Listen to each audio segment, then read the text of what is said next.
I never believed I would be the one to tell a story like this.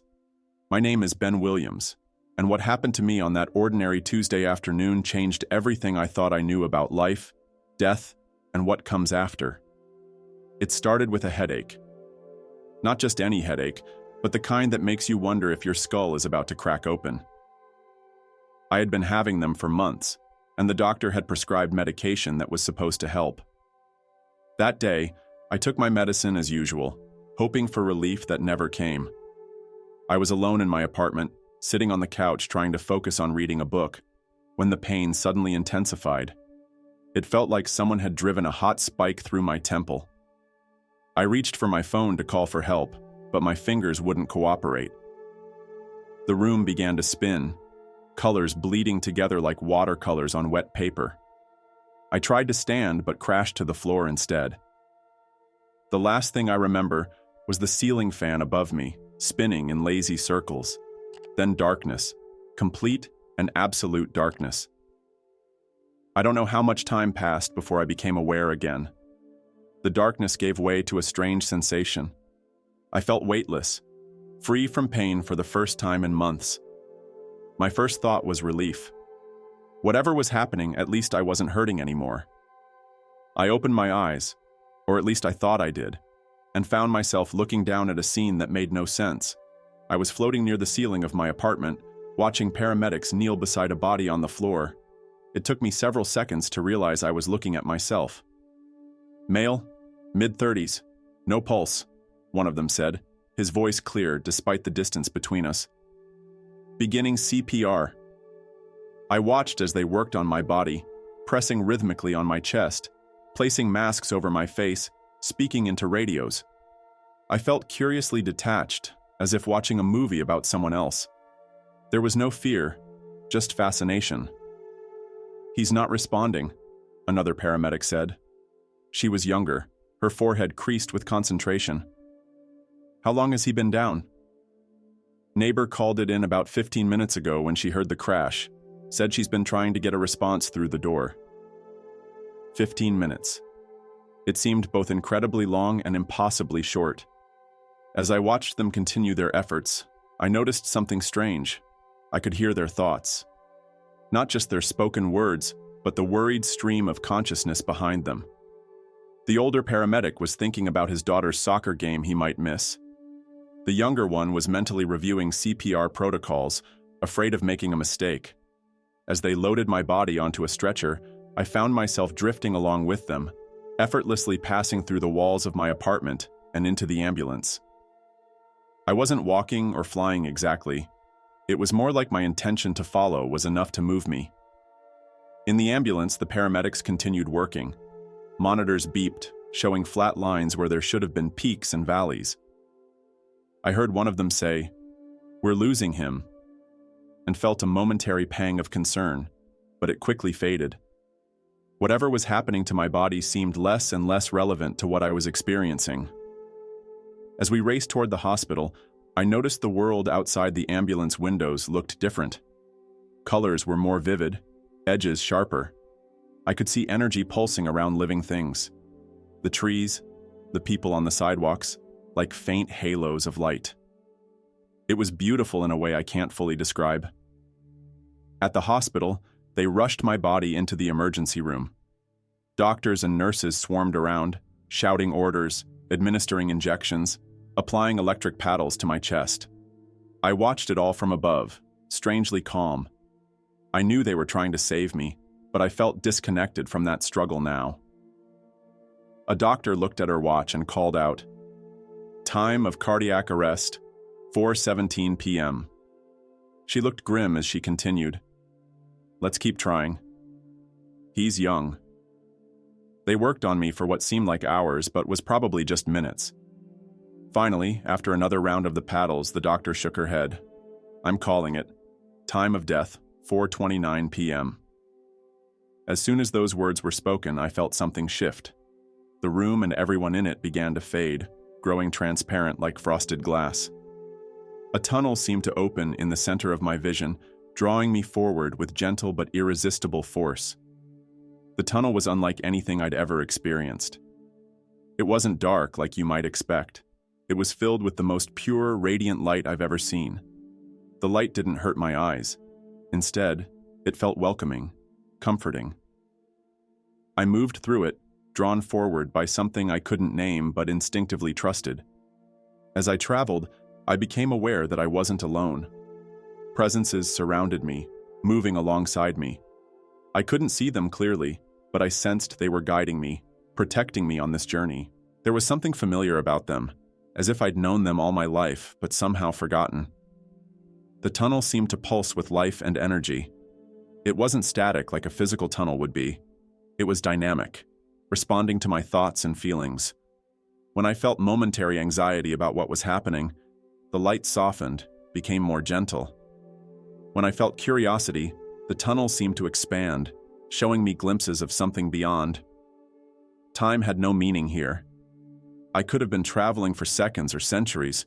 It was impossible to tell. All I knew was that I was moving towards something important, something I had been seeking my entire life without realizing it. As I neared what seemed to be the end of the tunnel, I began to hear sounds, not physical sounds that hit the ear, but something deeper, more fundamental. It was music, but unlike any music I'd ever heard. Every note was perfect, every harmony complete. It resonated not just around me, but through me, as if my very being was an instrument tuned to its frequency. Then, without warning, the tunnel opened up, and I emerged into a vast, open space filled with that same radiant light. But now the light had purpose and direction. It emanated from a source that was still distant, but unmistakable, a presence of such overwhelming love and power that I instinctively knew I was in the presence of something divine. Before I could approach that presence, however, I found myself suddenly pulled back, as if tethered by an invisible cord. I was once again in the hospital room, watching as the medical team prepared to move my body. But something had changed. One of the nurses, a middle-aged man with kind eyes, paused and placed his hand on my chest. "Wait," he said, his voice cutting through the somber efficiency of the room. I think I felt something.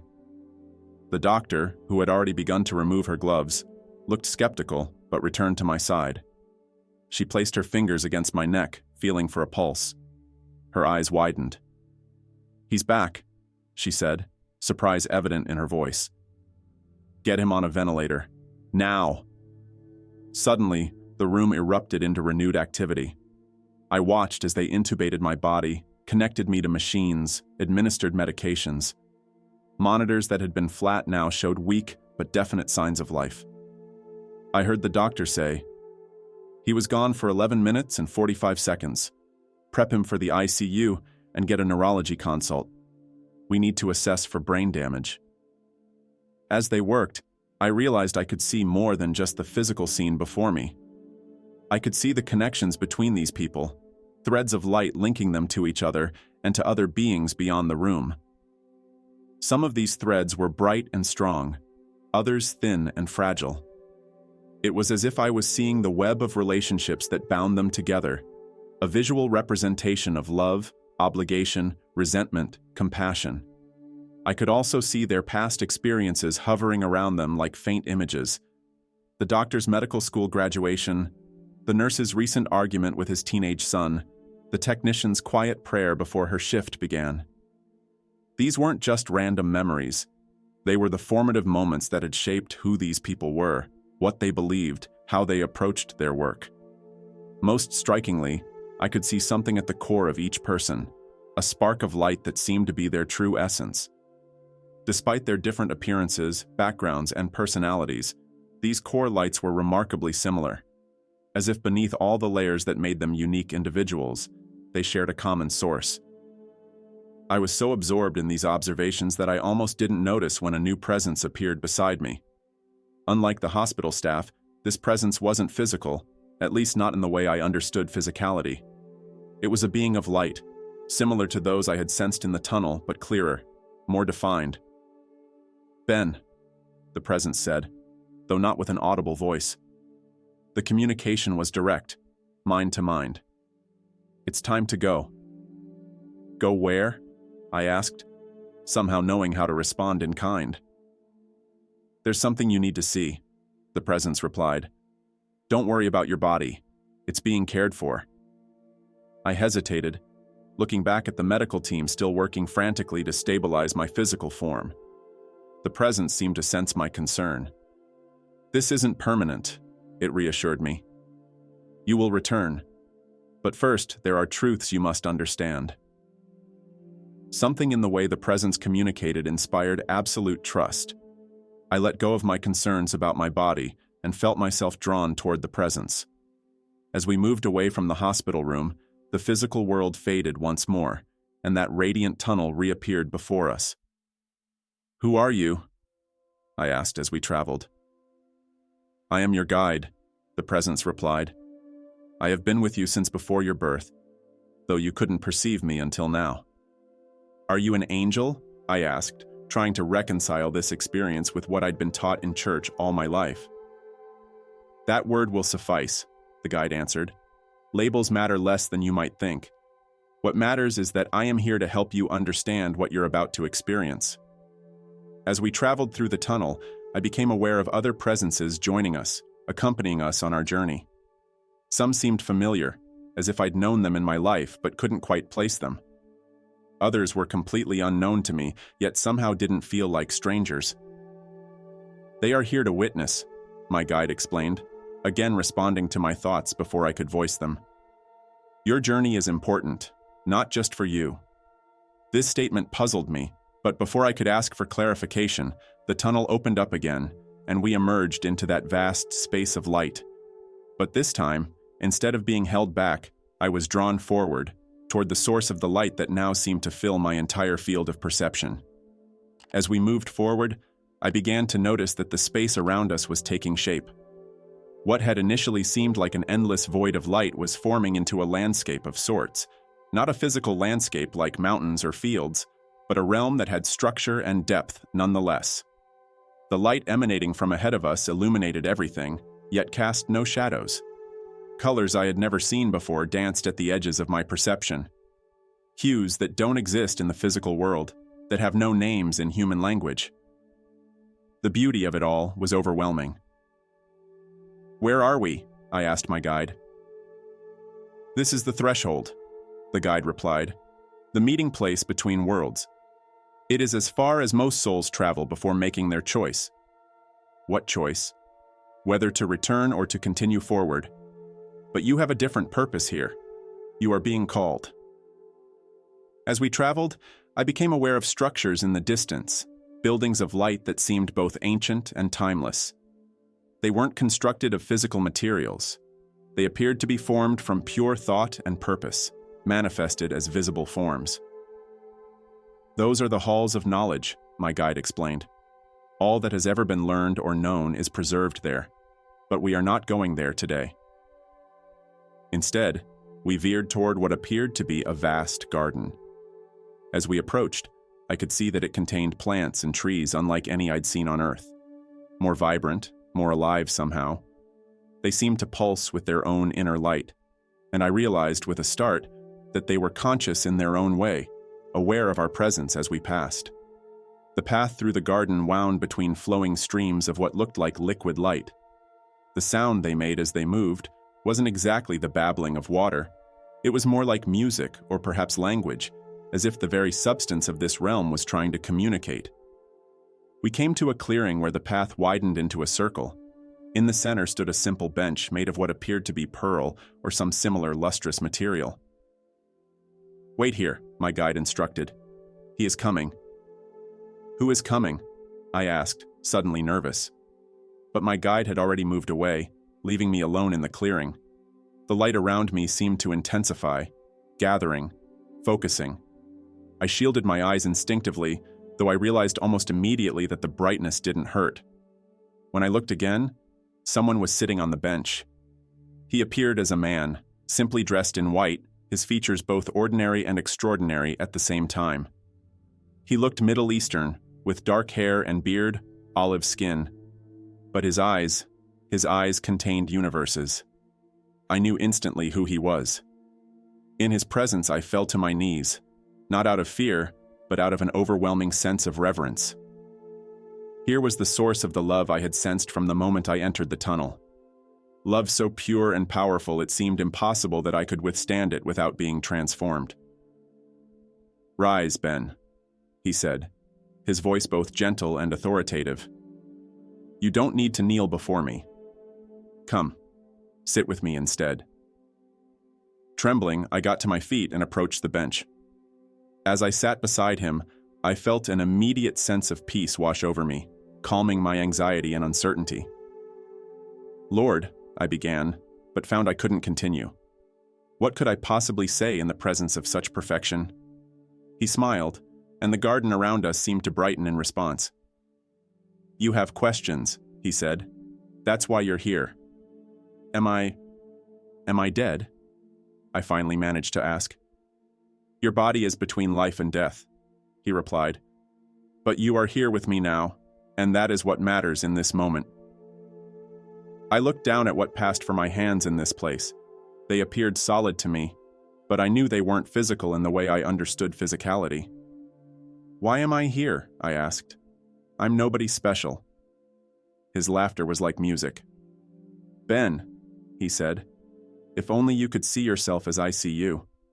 There is no such thing as nobody special in my eyes. Each soul is a universe unto itself, precious beyond measure." His words resonated with something deep inside me, something I had always known but somehow forgotten. "You're here because you sought the truth," he continued, "not just with your mind, but with your heart. Even when you doubted, even when you questioned, there was a part of you that never stopped seeking." "But I've made so many mistakes," I said, memories of my failings flooding back to me. "I've hurt people.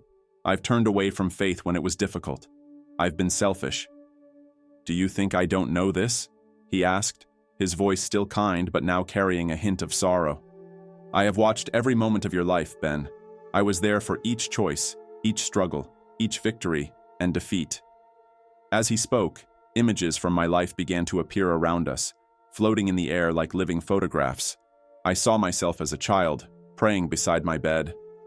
As a teenager, angry and rebellious, turning away from the faith of my parents. As a young man, seeking success and recognition above all else. And more recently, beginning to question what really mattered, starting to turn back towards spiritual things. "You have been on a journey," Jesus said, "and like all journeys, it has had its wrong turns. But what matters most is the direction you choose to face. Are you turning toward love or away from it?" As he said this, I became aware of my life in a way I never had before. I could see the ripples of my actions spreading outward, affecting others in ways I had never realized. A kind word to a coworker had changed the course of her day, which changed how she interacted with her family, which affected how her children treated their friends. On, an endless chain of influence. But I could also see the harm I had caused, relationships damaged by careless words, opportunities to help others that I had ignored, times when I had chosen comfort or convenience over what I knew was right. "This is the truth of your life," Jesus said gently. "Not just what you did or didn't do, but the effect you had on the world around you. This is true for every soul." I sat in silence, absorbing this revelation. It was both humbling and empowering to see how much influence even an ordinary life like mine could have. "There is something else you need to understand," Jesus said after a while. "Something about the nature of time and eternity." He gestured, and the garden around us transformed. Suddenly, we were surrounded by countless threads of light, stretching in all directions, intersecting, weaving together in complex patterns. "These are lives," he explained. "Human lives, all conscious beings. They appear linear to those experiencing them, but from this perspective, you can see they exist all at once. What you call past and future are simply different vantage points on the same eternal reality." I stared in wonder at the tapestry of existence laid out before me. From this perspective, I could see how intricately connected everything was, how each life affected countless others across what we call time. "Why are you showing me this?" I asked. "Because you need to understand that your life has purpose," Jesus replied. not just in the grand achievements or notable moments, but in the small, everyday choices to love, to forgive, to persevere. He pointed to a particular thread that I somehow knew represented my own life. "Look closely," he said.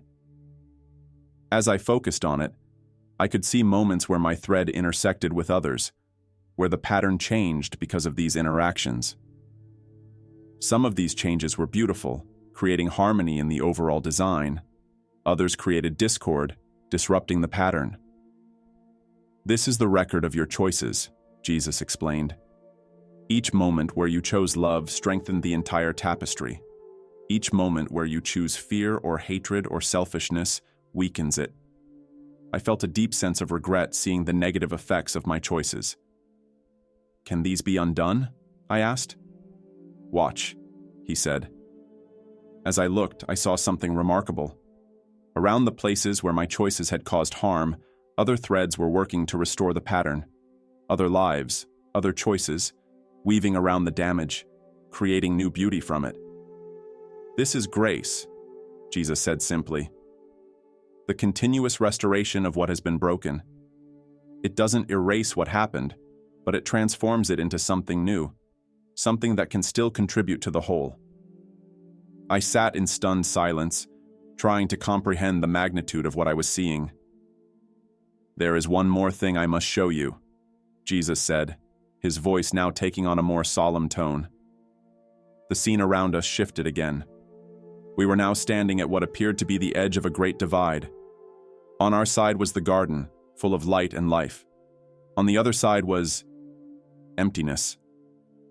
Not darkness exactly, but an absence of light, of sound, of connection.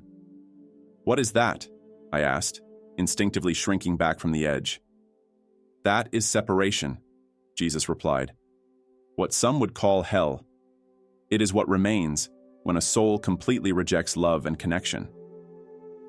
I could feel the emptiness calling to me, like gravity pulling toward a black hole. It was terrifying. "Many souls choose this," Jesus continued. "Not all at once, but little by little, choice by choice, turning away from love until they can no longer recognize or accept it." "Is it permanent?" I asked, my voice barely a whisper. Jesus turned to me, his eyes filled with a depth of compassion I can't adequately describe. "My desire is that all would eventually turn toward love," he said. "But I have given each soul true freedom. I will never force anyone to accept what they have dedicated themselves to rejecting." He gestured, and the chasm between us and the emptiness widened, the garden expanding around us once more. "This is why your choices matter, Ben," Jesus said. "Not because I am keeping score, but because each choice you make shapes who you are becoming. Are you growing more capable of giving and receiving love, or less? Are you moving toward connection or isolation?" As he spoke, I understood something profound about the nature of judgment. It wasn't about an external authority deciding my fate.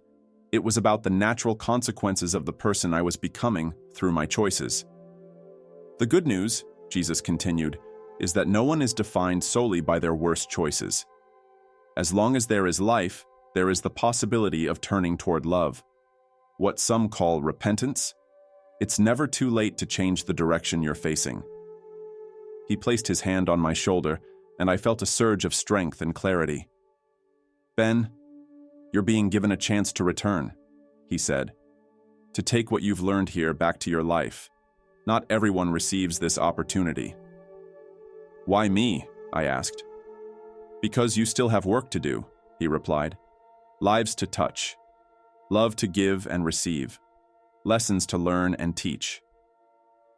I felt both honored and terrified at the prospect of returning. How could I go back to ordinary life after experiencing all this? "It won't be easy," Jesus said, reading my thoughts again. "The memory of this experience will fade somewhat. The human mind isn't designed to hold the full reality of eternity, but the essence of what you've learned will remain with you." "What should I do with it?" I asked. "Live a life of love," he said simply.